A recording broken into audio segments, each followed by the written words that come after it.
Hello, and welcome to another fun-filled edition of Adam's Music Box. Now, I and others have talked about the fact that music has somewhat retreated from the center of our lives. Not mine, it's the center of mine, but for people in general and young people in particular. In the golden age of stereo equipment, when the equipment was getting really good, but you could, if you saved up, you could get some good stuff without, breaking the bank. Think the 60s, 70s, 80s. Every young kid, particularly young males, wanted a stereo system of their own so that they could listen to records either alone or with their friends. And it was a major part of both, I would say, cognitive, emotional, artistic development, and an important part of socialization. Since we socialized in that era around music, we would talk about what we were listening to. We would listen to music together. Some people would even form bands and try to do it themselves.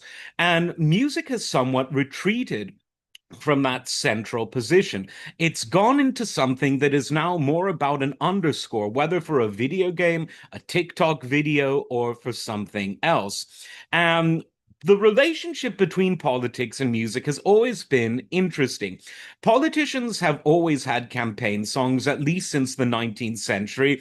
But in an age where music has retreated, it's interesting to see that weirdly, the relationship between politicians and their playlist has actually become more prominent, which is something paradoxical, but I think there's a bit more to it. Now, I mention this because it was 10 years ago this month when then President Obama released his first Spotify playlist. Now, this was kind of interesting because, much like President Kennedy, Obama was, by White House standards, a fairly young man.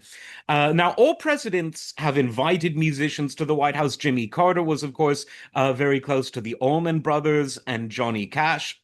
There was a familial relationship there, but a lot of other presidents you just couldn't really picture. George H.W. Bush, you really couldn't, you wouldn't associate any kind of music with him. And in the 80s, if you associated Ronald Reagan with music, it would have been the music that was your father or grandfather's music. It was the music of Sinatra and Dean Martin and the Rat Pack, people who performed for Reagan himself. But by going on to Spotify and releasing contemporary music that he listened to, Obama was staking the claim for a young president doing young people things.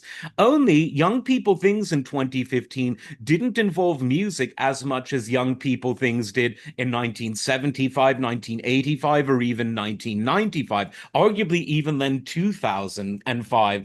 And so just when politics was now, becoming more authentically young, music as a hobby was becoming less authentically young. And that has everything to do with this wider role of music taking a back seat. And I actually think because of that, it was probably much less controversial for Obama to release a Spotify playlist in 2015 and every subsequent year than it would have, let's say, if Richard Nixon released a playlist, that could have been played at his local radio station in 1972. Even though there are a lot of songs written about Nixon, I'm sure he didn't like any one of them. But hey, he was good with the tapes. So maybe he was something of an engineer in terms of the music industry side. Now, today, there's also a president who is very obsessed over playlists. It's relatively well known that at all of his clubs and hotels, when he's present, President Trump has an iPad in his hand and he is controlling the music. He is DJ Trump in more ways than one. And again, it's while an older man, when he became president than Obama was, he's nevertheless someone who loves his music. And like Obama, he loves telling people what he likes. It plays at his rallies. There are Spotify playlists that people who have attended his rallies have put together based on the songs that the president has selected. And of course, he has a theme song that isn't a campaign song, but drawn from popular music, the popular disco music of the late 70s, YMCA by the Village People.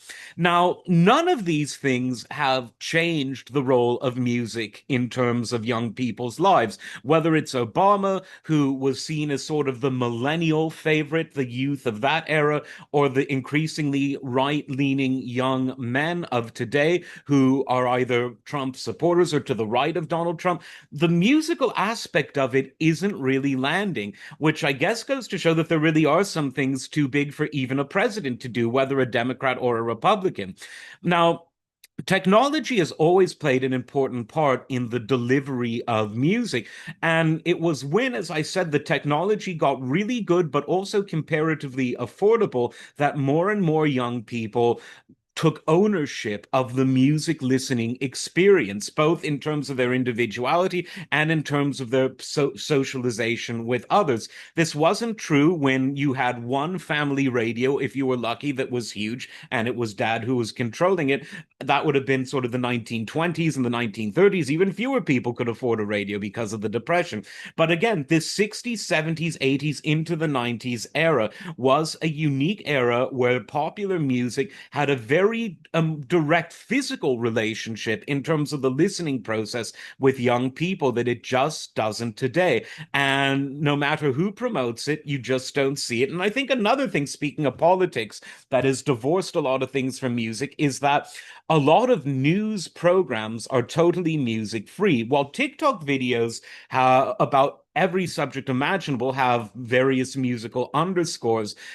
I cannot think of any political show, maybe except for Alex Jones, who still pays the licenses, that has music. Because when you're licensing music for online, it's much more complicated than if you're licensing it for AM or FM radio. So when Rush Limbaugh played The Pretenders, and the Pretenders didn't like Rush Limbaugh, and that caused a thingy, that you don't really get anymore, again, except for Alex Jones, because he remains dutiful and pays those licenses. Maybe it's because his show is still broadcast on AM radio, though most people, I think, listen to it online. But the phenomenon of what we call bumper music, the music that a talk show host like Limbaugh would play before speaking, we're not really having that anymore.